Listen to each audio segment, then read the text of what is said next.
जंग खैबर की कहानी हिजरत के साथ इस्लाम का दौर मदीना से रोशन हुआ। नबी मोहम्मद सल्लल्लाहु अलैहि वसल्लम और उनके असहाब ने मुश्किलत के बावजूद हक का परचम बुलंद रखा। लेकिन मदीना के आसपास कुछ ऐसे यहूदी कबीले थे जो मुसलमानों के खिलाफ साजिशन करते रहते थे। जब गज़वाए अहज़ाब के बाद उनके कुछ कबाइल मदीना से निकाल दिए गए तो उन्होंने खैबर में जाकर अपना किला मजबूत बना लिया। खैबर उस वक्त एक दौलतमंद इलाका था। वहां खेतौन, बघौन और किलों की भरमार थी। यहूदी वहां रहकर इस्लाम के दुश्मनों के साथ मेल मिलप कर रहे थे। रसूल अल्लाह को जब उनकी साजिशों का पता चला तो आपने फैसला किया कि उन फितनों का एक बार हमेशा के लिए खत्मा कर दिया जाए।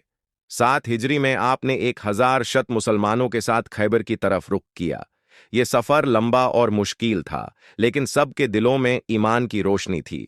खैबर के लोगों को जब पता चला कि नबी सल्लल्लाहु अलैहि वसल्लम आ रहे हैं तो उन्होंने अपने किले मजबूत कर लिए। उनके पास हथियार, खाना और पानी की भरपूर जखीरा था। खैबर में कई किले थे। नईम, कमुस, निजार और किला खूबा सबसे मजबूत समझे जाते थे। नबी ने हर किला एक एक करके फतेह करना शुरू किया। पहली जंगों में कुछ दिनों तक सख्त मुकाबला हुआ, लेकिन मुसलमानों का हौसला कम ना हुआ। जब किला कमूस पर जंग रुक गई तो रसूल ने फरमाया, कल मैं झंडा उस शख्स के हाथ में दूंगा जो अल्लाह और उसके रसूल से मोहब्बत करता है, और अल्लाह उसके हाथ से फतह देगा। अगले दिन सबके दिल में खुशी और उम्मीद थी। नबी ने हजरत अली इब्न अबी तालिब रदियल्लाहु अन्हु को बुलाया और उनके हाथ में झंडा दिया। उस वक्त हजरत अली की आंखें दुख रही थी तो नाबी ने उन पर अपना मुबारक थूक लगाया और उनकी आंखें बिल्कुल ठीक हो गईं।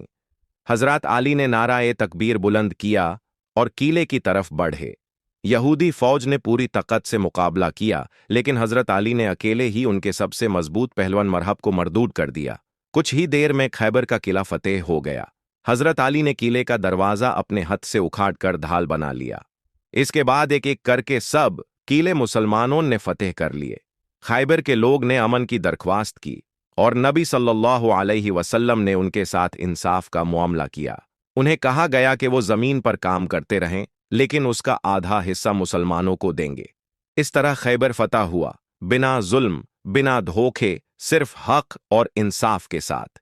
ये जंग सिर्फ तलवार की नहीं थी, ये ईमान, अदल और सब्र की जंग थी। फतेह खैबर के बाद इस्लाम की ताकत और इज्जत और बढ़ गई।